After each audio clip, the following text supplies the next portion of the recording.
حقیر چیزوں کے پیچھے بھاگ رہے ہیں, ہمارا فوکس انہی چیزوں کے پیچھے لگا ہوتا ہے, تو پھر ہم اسی میں ہی انوالو ہو کے رہ جاتے ہیں. دین وی آر ڈائیورٹڈ, ہم جو ہیں وہ ٹریک پہ نہیں ہیں.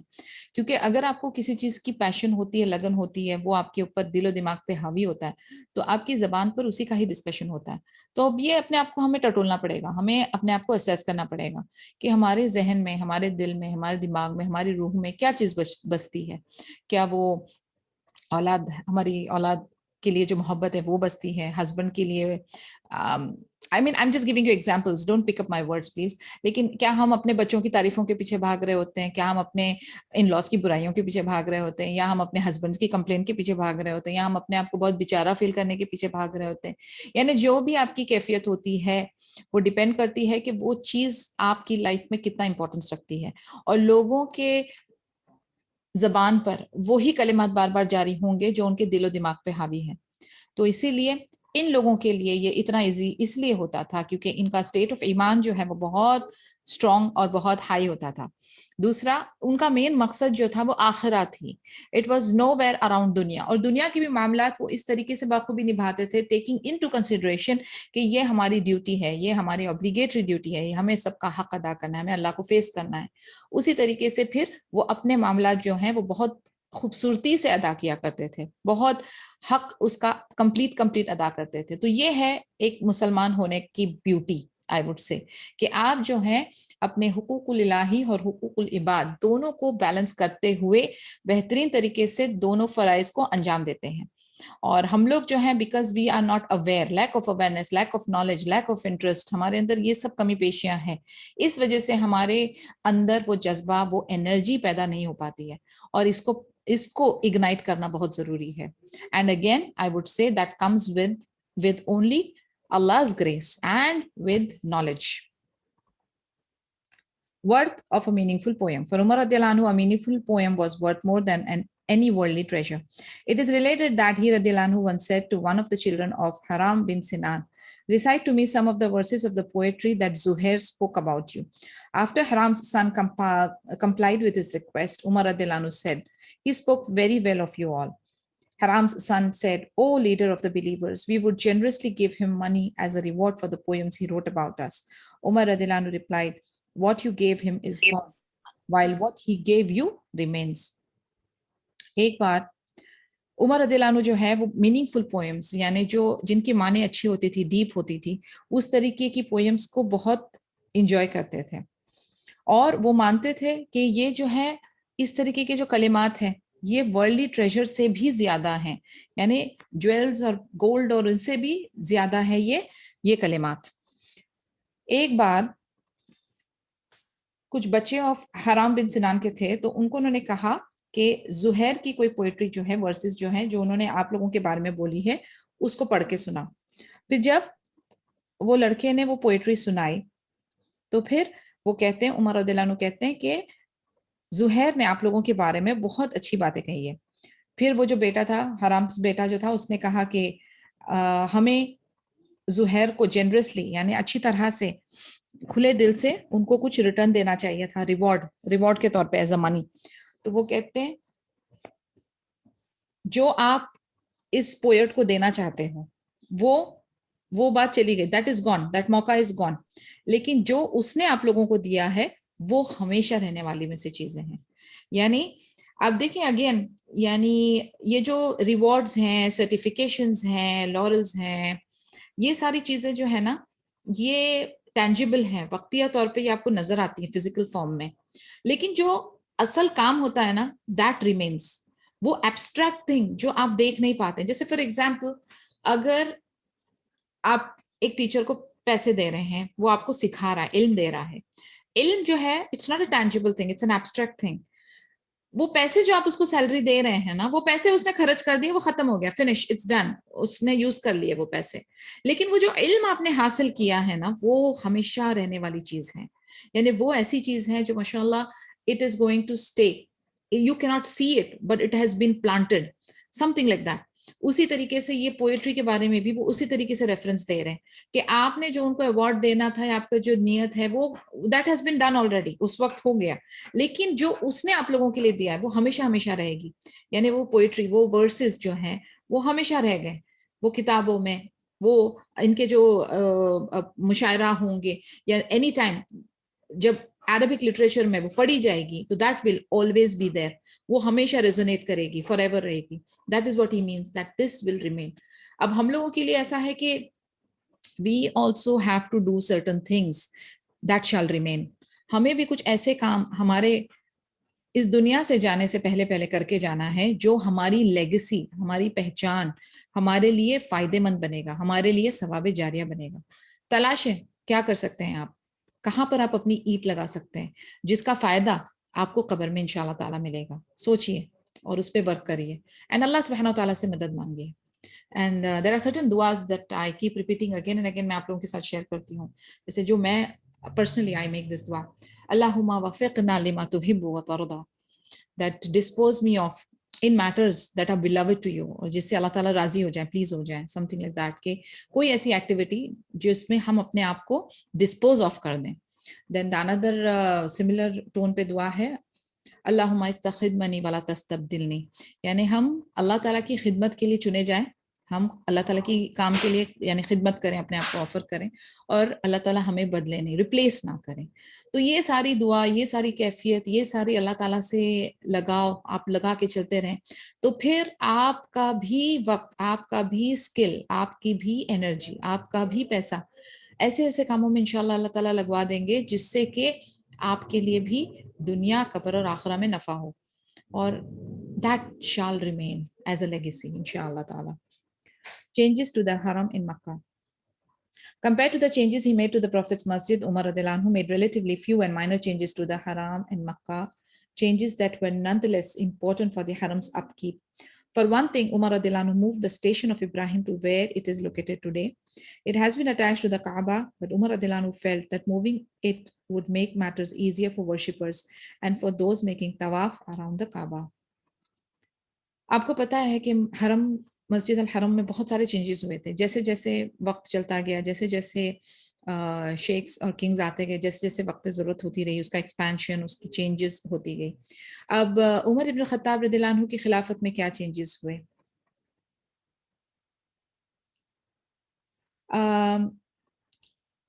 مسجد النبوی میں زیادہ چینجز انہوں نے کیے تھے، لیکن کعبہ میں، مسجد الحرام میں انہوں نے چند چینجز کیے تھے. مثلاً جو مقام ابراہیم ہے، جو آج ہم لوگ جہاں پر دیکھتے ہیں نا، جو اس کی پوزیشن ہے وہ کعبہ سے تھوڑا دور ہے، تو وہ پوزیشن عمر ابن خطاب رضی اللہ عنہ نے کی. پہلے وہ کعبہ کو اٹیچ تھا اور انہوں نے سوچا کہ جو طواف کرتے ہیں، ٹھیک ہے، ان کے لیے آسانی ہو جائے گی اگر اس کے بیچ میں ڈسٹنس ہوا، جو کہ حقیقت ہے. وی فیل اٹ از گڈ، کیونکہ پھر جو طواف کر رہے ہیں ان کے لیے دائرہ بڑھ جاتا ہے، ٹھیک ہے. اور پھر مقام ابراہیم کے پیچھے جب 2 رکعت سنت پڑھنی ہوتی ہے تو you are not disturbing the ones who are doing طواف. تو دیکھا جائے تو it makes sense, it makes logic. تو الحمدللہ اس کا فائدہ ہم آج بھی اٹھا رہے ہیں. اب دیکھیں اس ماشاءاللہ عمر ابن خطاب رضی اللہ عنہ کی فار سائٹڈنس، ان کی سمجھ بوجھ، ان کی حکمت، ان کی انٹیلیجنس، کہ وہ صرف اب کا نہیں سوچتے تھے، وہ جو ہے آگے کا سوچتے تھے، آسانی کا سوچتے تھے کہ کس طریقے سے بہتر کیا جائے. اور اسی لیے پھر انہوں نے اس پوائنٹ کو مد نظر رکھتے ہوئے کہ ورشپرز کے لیے جو طواف کریں گے ان کے لیے آسانی ہو جائے، تو انہوں نے مقام ابراہیم کو پیچھے کر دیا. With the ever-increasing number of pilgrims, Umar radiallahu anhu obviously needed to make the area around the Kaaba more spacious. Consequently, Umar radiallahu anhu purchased the homes that surrounded the Kaaba and had them demolished in order to expand the masjid. اب یہ expansion انہوں نے کیسے کیا؟ کیونکہ کعبہ کی آپ نے اولڈ پکچرز دیکھی ہوگی، بہت ساری ہمارے پاس موجود ہیں نیٹ میں بھی، اور فوٹوز بھی، امیجز بھی، کس طریقے سے ایکسپینشن ہوا ہے. تو آپ نے دیکھا ہوگا کہ کعبہ کے قریب بہت سارے گھر ہوتے تھے، رہائش ہوتی تھی. تو عمر ابن خطاب رضی اللہ عنہ نے کیسے اس کو کیا؟ انہوں نے ان سے وہ جو آس پاس کے کعبہ کے قریب کے جو گھر تھے ان کو خرید لیا، پھر اس کے بعد ان کو ڈیمولش کر کے مسجد کی ایکسپینشن کرانا شروع کیا. Some people, however, refused to sell their homes. For the greater good of the people, Umar radiallahu anhu destroyed their homes regardless and put the money aside in order to fully compensate them later on. ابھی آپ سوچیں، یہ جو اللہ عالم لوگوں کے دل کی کیا کیفیت ہوتی ہے، لیکن جو جنرلی ہوتی ہے لوگوں کی، کہ اب انہوں نے ایکسپینشن کا پلان بنایا، چند لوگ راضی ہو گئے، انہوں نے ان کو اپنا گھر بیچ دیا، اینڈ عمر ابن خطاب نے وہ ڈیمولش کر کے ایکسپینشن شروع کیا. چند لوگ تھے جنہوں نے کہا ہم اپنا گھر نہیں بیچیں گے، Now he is a khalifa, he knows what is the good,